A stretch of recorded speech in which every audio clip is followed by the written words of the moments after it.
নমস্কার বন্ধুরা, কেমন আছেন সবাই? আশা করি সবাই খুব ভালো আছেন, সুস্থ আছেন, আনন্দে আছেন। আপনাদের সবাইকে আমার চ্যানেলে স্বাগত জানাই। আজ আমি আপনাদের পড়ে শোনাব বুদ্ধদেব গুহর লেখা গল্প ডাক।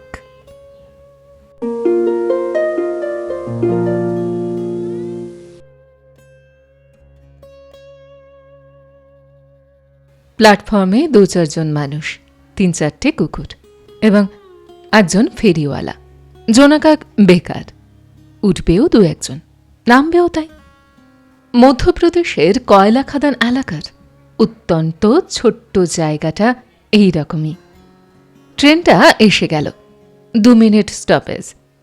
প্ল্যাটফর্ম বলতেও এই জঙ্গলের জায়গাটাতে কিছু নেই। রুক্ষ কাঁকরময় জমি থেকেই উঁচু সিঁড়িতে পা দিয়ে উঠতে নামতে হয়। শ্রীতমা এখন স্বাচ্ছন্দ্যে হাঁটতে পারেন না, হাঁটু দুটোতে জোর পান না একেবারেই, লাঠি নিয়ে চলতে হয়। তাই শালিক লাঠিটা ওর হাত থেকে নিয়ে প্রায় কাঁধে করেই শ্রীতমাকে চড়িয়ে দিল 3rd ক্লাস স্লিপারে। দরজাতে দাঁড়ানো 2 জন মানুষ অবশ্য প্রৌঢ়কে হাত ধরে ভেতরে টেনে নিলেন। শ্রীতমার লাঠিটা উঁচু করে তুলে ধরলেন শালিক, ওরাই টেনে নিলেন সেটা।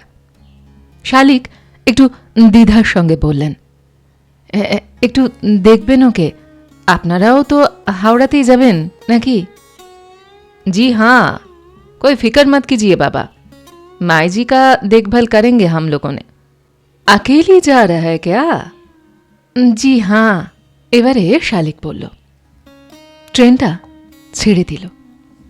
শ্রীতমার মনে হলো দরজার কাছে এসে কিছু একটা বলতে চাইলেন, কিন্তু সময়াভাবে পারলেন না। শালিক লাফ দিয়ে ট্রেনের সিঁড়ি থেকে নেমে পড়লেন। আগেরকার স্টিম ইঞ্জিনের ট্রেন আর নেই যে ধোস ধোস ধোস করতে করতে রেডি সেডি গো ইঙ্গিত পেয়ে ধীরে ধীরে চলা আরম্ভ করে গতিজাড্য বাড়াবে ধীরে। শালিকও আগের শালিক নেই, তারও হাঁটু কটকট করে। তবে শ্রীতমা বয়সে তার চেয়ে বছর ৩-৪ ছোট। তাছাড়া মেয়েরা ছেলেদের চেয়ে তাড়াতাড়ি বুড়ো হয়ে যায়। শালিক প্ল্যাটফর্মে দাঁড়িয়ে দেখলেন ট্রেনের পেছনের লালবাতি সমেত গার্ড সাহেবের কামরাটিও গভীর জঙ্গলের মধ্যে ক্রমশ শুরু হয়ে আসা রেলের লাইন দুটোর ওপরে একসময় অদৃশ্য হয়ে গেল। অদৃশ্য হয়ে যাবার পরও কিছুক্ষণ দাঁড়িয়েই রইলেন ফাঁকা হয়ে যাওয়া প্ল্যাটফর্মে। কে গেলেন? আপনার ওয়াইফ কি? হঠাৎই কে যেন বলে উঠলেন শালিকের কানের পাশে। নতুন আসা এই শিরিমা স্টেশনে স্টেশন মাস্টার সর্বদমনবাবু জিজ্ঞাসা করলেন। উত্তর কলকাতার বাসিন্দা এই উত্তর 40-এর সর্বদমন ঘোষ মানুষটাকে প্রথম দর্শনেই খারাপ লেগেছিল শালিকবাবুর। বড় বেশি কৌতূহল লোকটির, আর তার জগৎটাও বড় বেশি ছোট। আজকাল সংসারে এমন ইতর ক্ষুদ্রমনা পুরোপুরি গন্তব্যহীন মানুষই বেশি দেখা যায়। একজন ভদ্রলোকের পক্ষে অন্যের ব্যাপারে কতখানি কৌতূহল শোভন সে সম্পর্কেও কোনো ধারণাই নেই মানুষটির। তাছাড়া বড় বেশি পরনিন্দা পরচর্চা করেন। যার নিজের জীবনেই কোনো গন্তব্য নেই, তিনি সকাল সন্ধে বিভিন্ন গন্তব্যে রওনা করাচ্ছেন খয়েরি সরীসৃপের মতো নানা ট্রেনকে। তার মানসিকতা কিন্তু এমনই এক পর্যায়ে যে শ্রীতমা যে শালিকবাবুর ঠিক কে তাই শুনবার জন্যই সর্বদমন আকলি বিকলি করছেন। কিন্তু সত্যি কথা বললেও তা হজম করার মতো উদার্য সর্বদমনবাবুর কখনোই হবে না। ছোট জায়গাতে বাস করা, ছোট বৃত্তের ঘোরাটোপের মধ্যে সাধারণ একজন অর্ধশিক্ষিত মানুষকে শ্রীতমা তার কে হলো তা বলে কোনো লাভও হতো না। কারণ মানুষ মানুষের মধ্যে হাজব্যান্ড ওয়াইফ ছাড়া অন্য কোনো সম্পর্ক যে আদৌ থাকতে পারে সেই সম্বন্ধে এমন গণ্ডিবদ্ধ মানুষের কোনো ধারণাই নেই। তাই শালিক মনে কিছু না বলে হ্যাঁ ও বোঝায় না, ও বোঝায় এমনইভাবে মাথাটা নাড়লেন। শ্রীতমা যেদিন মিরিমারে আসেন তখন সর্বসন্ধিৎসু সর্বদমন স্টেশনে ছিলেন না। সর্বদমনবাবু বললেন, দেখেই বুঝেছিলাম এখনো এত সুন্দরী, যৌবনে কিরকম যে ছিলেন তা সহজেই অনুমান করা যায়। তারপর বললেন, আপনারা তো মেসমশাই যৌবনে মেড ফর ইচ আদার কম্পিটিশনে নামও দিতে পারতেন। সামান্য পরিচিত মানুষদের মেসমশাই বা কাকাবাবু সম্বোধন শালিকের একেবারেই পছন্দ নয়। বাঙালিরা ছাড়া অন্য কোনো প্রদেশীয় মানুষদেরই সম্ভবত একজন স্বামী বিচ্ছিন্ন মামি অথবা একজন ভ্রাতাময় পিতৃদেব হয় না। শালিকবাবু কিছু না বলে মাস্টারমশাইকে নমস্কার জানিয়ে এগোলেন। প্রয়োজন যে একেবারেই বোধ করেন না তা নয়, তবুও লাঠি নেন না শালিকবাবু। যতদিন বাঁচেন কারোরই ওপরে নির্ভরশীল হতে চান না, এমনকি লাঠির ওপরেও নয়। সন্ধে নেমে যাবে একটু পরেই। তাড়াতাড়িতে টর্চটাও আনেননি। কৃষ্ণপক্ষ এখন, আর দুদিন পরেই কালী পুজো। কালী পুজোর দিন শ্রীতমার মেয়ে এবং জামাই তার কাকুরগাছির 2 কামরার ফ্ল্যাটে আসবে নাতিকে নিতে। নিজে হাতে লুচি আর পাঁঠার মাংস রেঁধে খাওয়াবেন শ্রীতমা, সঙ্গে আলু বকরা চাটনি। তার নাতনি এ চাটনি খেতে খুব ভালোবাসে। আসবে মানে আসবার কথা আছে, শেষ পর্যন্ত আসবেই যে তা জোর করে বলতে পারবেন না। শ্রীতমা ভালো করেই জানেন তার জামাই সমাজের যে তলার বাসিন্দা, তার জীবনযাত্রা যেরকম, ওল্ড আলিপুরের লনওয়ালা বাড়ি থেকে তাজ বেঙ্গল, টলি এবং ক্যালকাটা ক্লাবের পরিমণ্ডল থেকে ওপেল গাড়িতে করে বেরিয়ে কাকুরগাছির বিবর্ণ পাঁচিল এবং বারান্দাতে লুঙ্গি, সায়া, গামছা এবং আন্ডারওয়্যার ঝোলানো পায়রার ঘরের মতো ফ্ল্যাটগুলোতে ঢুকতে তার গা ঘিন ঘিন করে। তার মেয়ে পরমারও নিশ্চয়ই করে, তবু পরমারা আসে বছরে ওই একটি দিনই, দয়া করে পুজোর পরে। যে বছর দেশে বা বিদেশে কোথাও হলিডে করতে না যায়। শ্রীতমার ওই LIG ফ্ল্যাটের প্রতিবেশীর ছেলেমেয়েরা ঝকঝকে মেটালিক লাল রঙের ওপেল গাড়িটা ঔৎসুকের আধিক্যে আছড়ে কামড়ে দেয়। অন্য গ্রহ থেকে উড়ে আসা UFOর মতো যে গাড়ির গায়ে হাত বুলোয়, গাড়ির পালিশ নষ্ট হয়ে যায় তাতে। মেয়ে জামাই প্রায়ই বিরক্ত হয়, যদিও মুখে কিছু বলে না। শ্রীতমার কাছে নিজেই চালিয়ে আসে জামাই। কোম্পানির ড্রাইভারকে দেখাতে চায় না তার শাশুড়ির এই দৈন্যদশা। সবই জানেন শ্রীতমা। তার মুখের হাসি এসবে একটু অমলিন হয় না। মুখে কিছুই বলেন না। নাতিটাকে দেখতে ইচ্ছে করে বড়, তাই। শ্রীতমার একমাত্র ছেলে শুভম স্টেটসের বস্টনে থাকে তার মেক্সিকান স্ত্রীকে নিয়ে। তাদের ছেলে মেয়ে নেই, খুবই দায়িত্বের চাকরি, ছুটি ছাটা পায়ই না। পেলেও হাওয়াই বা বারমুডাজ বা ইজিপ্টে হলিডে করতে যায়। এবারে ভারতের কাছেই মালদ্বীপসে এসেছিল, কাছেই। তবুও এদের টাইট স্কেডিউলের জন্য কলকাতার আসার সময় করতে পারেনি। টাকা পয়সাও পাঠায় না কিছুই। শ্রীতমাও চান না। মেয়ে জোর করেই বছরে 4 জোড়া শাড়ি, সায়া, জামা দেয়। দিব্যি চলে যায় শ্রীতমার। নিজের পেনশন এবং অনিকেতের সঞ্চয়ের উপরে যা সুদ পান, তাতে নুন আনতে পান্তা ফুরোয়। টাকা তো কাগজেই হয়ে গেছে, কিন্তু এই বয়সে পৌঁছে খাদ্যের চেয়ে ওষুধের খরচই বেশি। তবু দিন কেটে যায়, খাটাতে হবে বলে। সংসারের চিড়িয়াখানার নানা খাঁচার মোটা মোটা লোহার গরাদগুলো বাইরে থেকে খালি চোখে দেখা যায় না, কিন্তু এই বৃদ্ধ জীবনের সঙ্গে চিড়িয়াখানার জন্তু জানোয়ারের বৃদ্ধ জীবনের তফাৎ বিশেষ নেই। শ্রীতমা থার্ড ক্লাস স্লিপারের জানলার পাশে বসে এসব কথা ভাবছিলেন। দুপাশে শুধু জঙ্গল, লাল মাটি, ছিপছিপে নদী, মেঘের মতো পাহাড় শ্রেণী। শেষ বিকালের ম্লান হলুদ আলোতে ভারী স্বপ্নময় দেখাচ্ছে। স্বামী অনিকেতের সঙ্গে একবার রেণুকূট গিয়েছিলেন বেড়াতে। সেখানেও এমন পাহাড় বন ছিল, রিহান বাঁধ। তখনকার দিনে স্কুল মাস্টারি করে অনিকেত বা তার নিজের পক্ষেও এর চেয়ে বেশি বেড়ানো সম্ভব হয়নি। তবে দার্জিলিং এবং পুরীতে একবার করে গেছিলেন। নিজেরা নিজেদের নানাভাবে বঞ্চিত করেও একমাত্র ছেলে ও একমাত্র মেয়েকে যে মানুষের মতো মানুষ করে তুলতে পেরেছিলেন, সে বিষয়ে কোনো সন্দেহ নেই।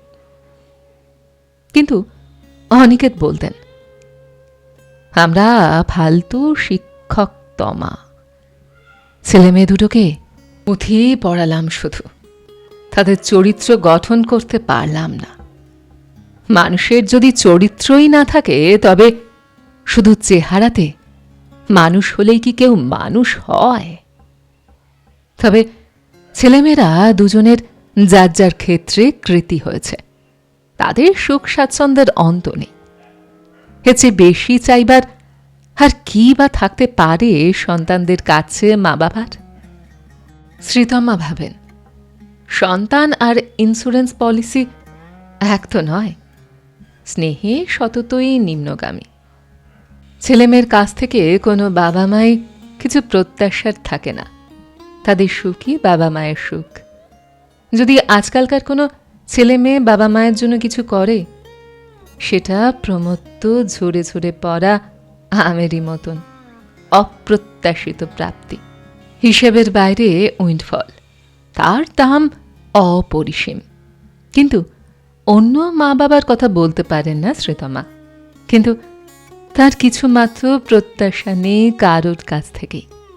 প্রার্থনা করেন এই আত্মসম্মানটুকু নিয়েই যেন যেতে পারেন। শ্রীতমা জানলা দিয়ে আসা ঠান্ডা হাওয়ার থেকে বাঁচার জন্য গায়ের চাদরটা ভালো করে জড়িয়ে নিলেন। একটু পরে অন্ধকার হয়ে গেলে জানালা বন্ধ করে দিতে হবে। শীত কিন্তু করছে না একটুও।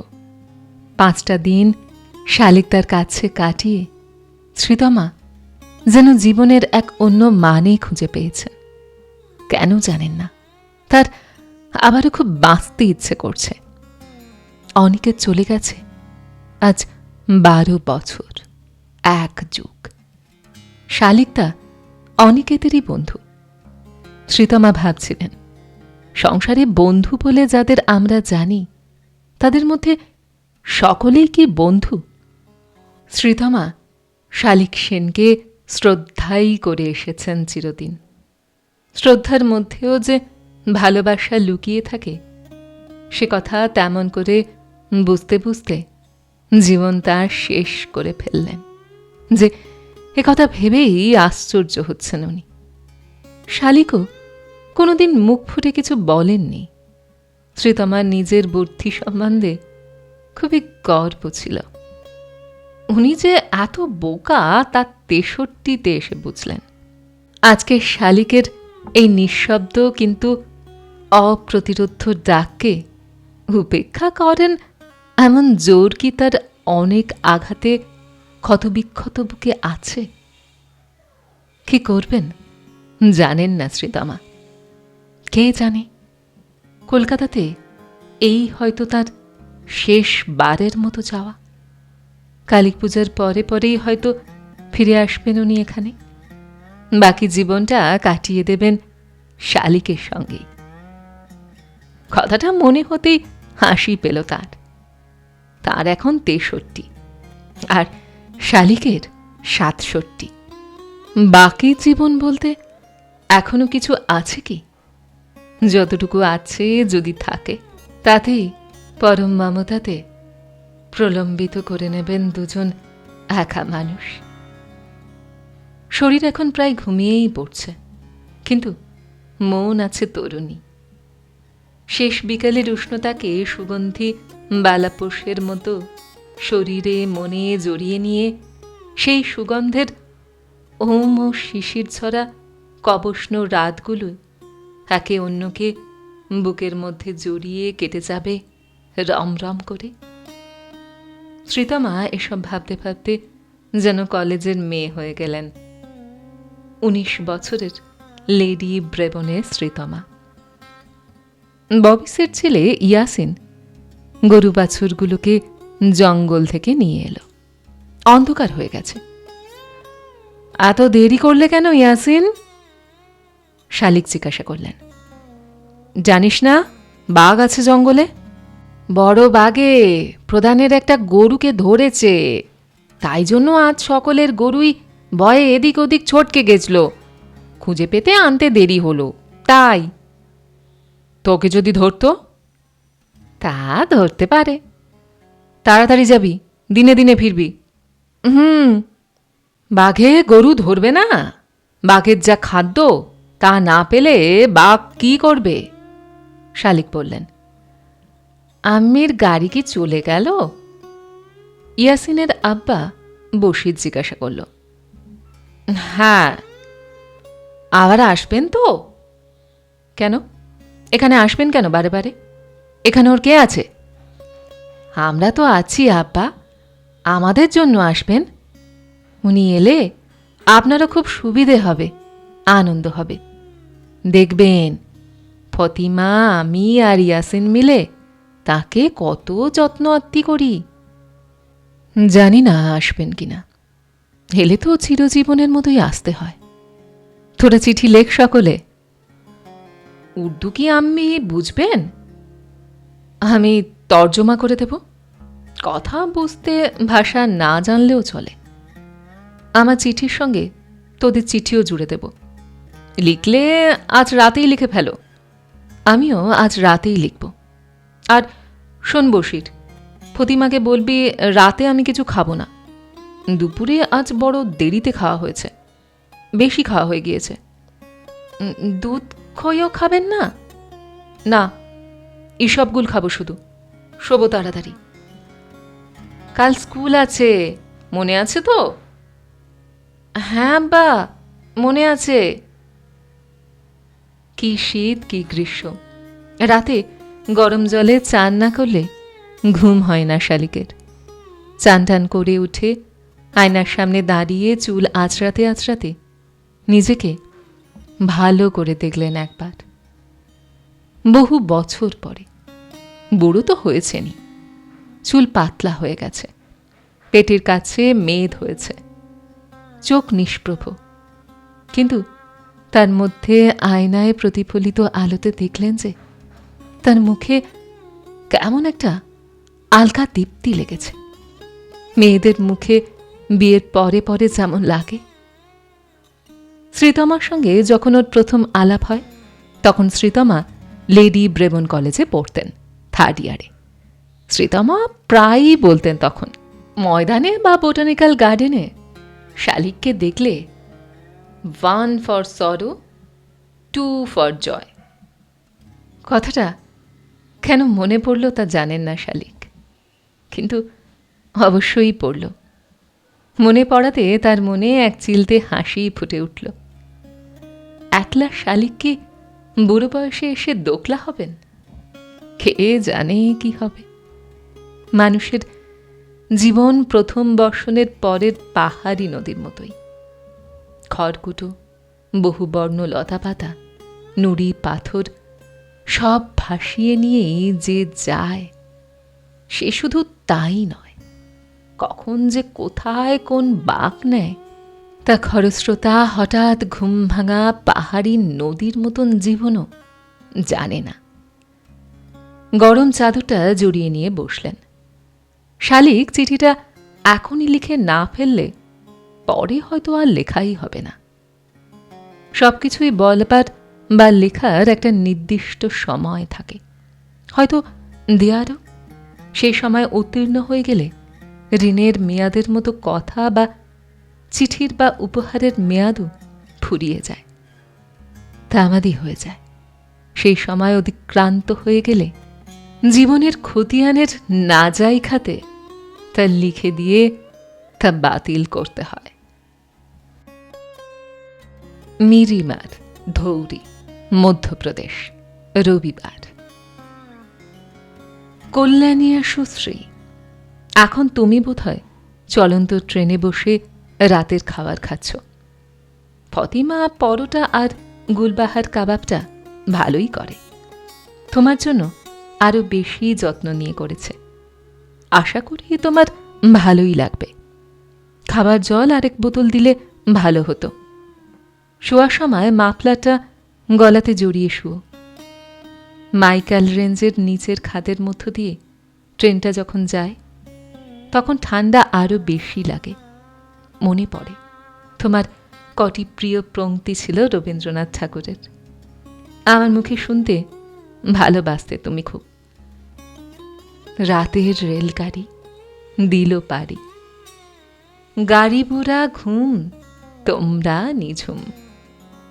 তোমাকে ট্রেনে তুলে দিয়ে ফিরে আসতে আসতে কত কথাই যে মনে আসছিল শ্রী, তা কি বলবো। তোমার সঙ্গে আমার আলাপ হয়েছিল আজ থেকে প্রায় ৪৫ বছর আগে। তোমাদের কলেজের ফেস্ট ছিল, একটি ডিবেটও হয়েছিল। আমি ডিবেটের ফাইনালে গেছিলাম। আমার এক বন্ধুর বোন, সে স্কটিশ চার্চে পড়ত, তার সঙ্গে। আশ্চর্য, তার নামটা পর্যন্ত আজ মনে নেই, কিন্তু তোমার সঙ্গে সেই আমার আলাপ করিয়ে দিয়েছিল। আমি তখন প্রেসিডেন্সি থেকে ইংরাজিতে গ্র্যাজুয়েশন করে ক্যালকাটা ইউনিভার্সিটিতে MA পড়ছি।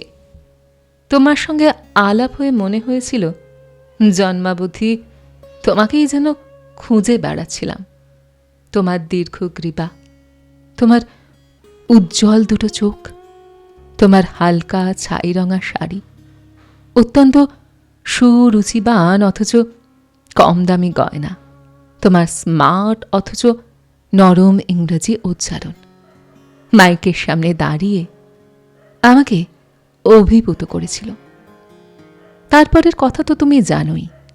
আমি যদি শিলচরে লেকচারশিপ নিয়ে চলে না যেতাম তাহলে সম্ভবত তোমার সঙ্গে অনিকেতের নৈকট্য হতো না।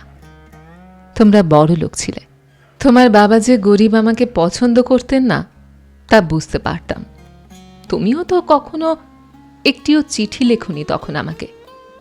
অনিকেত তখন ডক্টরেটের জন্য তৈরি হচ্ছিল। আমার যে সুদর্শনও ছিল, তার সঙ্গে আমি পারবই বা কেন। সেই পরাজয়ের মধ্যে লজ্জা হয়তো ছিল, কিন্তু গ্লানি ছিল না কোনো। তবু তুমি আমাকে এমন করেই বিকাশ করেছিলে যে তোমাকে ভুলে যাওয়াও আমার পক্ষে সম্ভব ছিল না।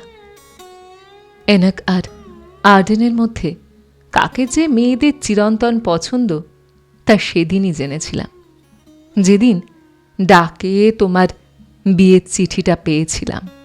তারপরে সব যোগাযোগই ছিন্ন হয়ে গেছিল। তোমার বিরুদ্ধে এক অন্ধ অভিমান বুকে নিয়ে তোমার সঙ্গে কোনো যোগাযোগই আর রাখতে চাইনি। অনিকেত 2 সন্তান রেখে অনন্তলোকে চলে গেছিল তা আমি জানতামও না।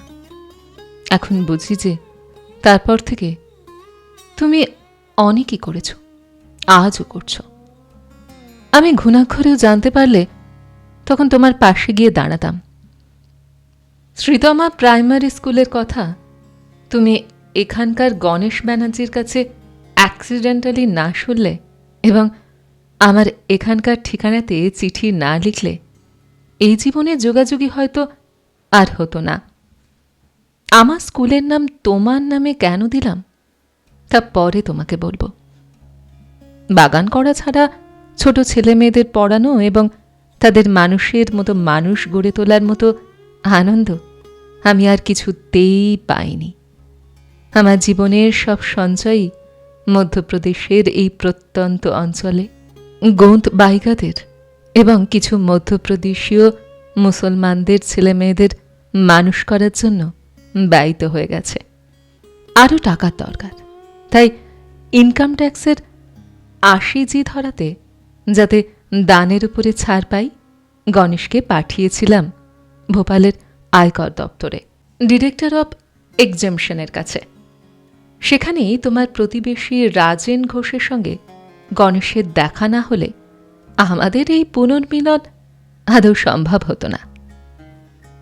চলে এসো শ্রী, কলকাতার পাট চুকিয়ে দিয়ে বাকি জীবন আমার কাছেই থাকবে বলে এসো।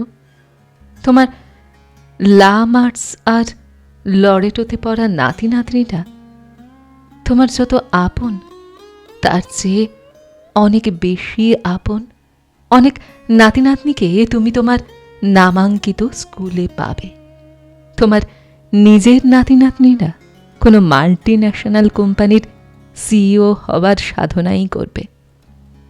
ভালো থাকা, ভালো খাওয়াই এখন মনুষ্য জীবনের সাফল্যের পরাকাষ্ঠা। তারা আমেরিকান হবে, তারা ভারতীয় হবে না। আসল ভারতবর্ষ গ্রামেই আছে, পাহাড়ে, জঙ্গলে। সেই অজগর এখনো ঘুমিয়ে আছে। তাকে জাগাতে না পারলে এই দেশের কোনো ভবিষ্যৎই নেই। মানুষের মতো মানুষই শুধুমাত্র নিজের জন্য বাঁচে না, শুধুমাত্র নিজের জন্য বাঁচে শুধু জানোয়াররাই। প্রকৃত মানুষ সব সময় বাঁচে পরের জন্যই। কিছু মানুষের কাঁধ চওড়া করে পাঠান এখানে বিধাতা, অন্যদের বোঝা বইতে। তারাই মনুষ্য পদবাচ্য মানুষ। চলে এসো শ্রী, জীবনে যেটুকু বাকি আছে আমরা নতুন নতুন গাছ লাগাবো, ফুল ফোটাবো, বাজরা আর মকাই, ধান আর মটরশুঁটির খেতে ঘুরে বেড়াবো, মাটির কাছাকাছি থাকবো। আর এই শিশুদের যথার্থ ভারতীয় করে তোলার সাধনাতে নিয়োজিত করি আমাদের। বাঙালি নয়, আসামি নয়, বিহারি নয়, ওড়িয়া নয়, যথার্থ ভারতীয় তত্ত্বে সম্পৃক্ত ভারতীয়। আমার আর তোমার প্রেম আবার নতুন করে পাপড়ি মেলবে এখানে, ম্যাগনোলিয়া গ্র্যান্ডিফ্লোরের মতো। তার গন্ধ ছুটবে দিকে দিকে। আমরা দুজনে সেই সুগন্ধের কাণ্ডারি হব। জীবনের বছরগুলো উদ্দেশ্যহীনভাবে ক্ষয় করা আর বাঁচা সমার্থক নয় শ্রী। প্রতি মুহূর্তে তোমার চলার পথের দুপাশে নতুন নতুন ফুল ফুটিয়ে যেতে পারার নামই মনুষ্যত্ব। আমি অথবা তুমি শুধুমাত্র আমরা অথবা তোমরাই নই, আমরা আমাদের দেশের। চলে এসো আমার প্রথম যৌবনের প্রেমিকা শ্রীতমা। প্রকৃত ভারতীয় হিসাবে আমরা আমাদের বাকি জীবনের প্রতিটি মুহূর্ত সার্থক ফলপ্রসূ করে তুলি। এর চেয়ে বড় পরিণতি একজন প্রেমিক বা প্রেমিকার জীবনে আর কি বা হতে পারে? শারীরিক মিলনের স্বাদ আমাদের দুজনেরই হয়তো আছে, কিন্তু তেমন সাধ্য হয়তো আর নেই। আমাদের মন মিলন শরীর মিলনের চেয়ে অনেক বড় হবে। এসো, তোমার একলা শালিকটাকে জীবনের শেষে এসে দোকলা করো। তুমিই না বলতে একলা শালিক দেখলেই 1 ফর সরো 2 ফর জয়। এসো, আমরা আবার যৌবনে ফিরে গিয়ে এই সুন্দর জীবনে একটা মাত্র জীবনকে নতুন করে মালা পরাই। এসো, এসো, এসো শ্রীতমা, এসো। আমরা দুজনে মিলে এই হতভাগ্য বঞ্চিত দেশের জন্য কিছু করি। মিথ্যের ফুলঝুরি ফোটানো বক্তৃতাবাজদের হাত থেকে দেশটাকে বাঁচাই। ইতি তোমার শালিকতা। দ্রুতগামী ট্রেনের মধ্যে কম্বলটা মুড়ি দিয়ে পাশ ফিরে শুলেন শ্রীতমা। ঘুমের মধ্যে মনে হলো কোনো পুরুষকণ্ঠ যেন তার নাম ধরে বড় আদরে বড় স্নেহে তাকে ডাকছে। ছেলেবেলায় তার মা যেমন করে ডাকতেন।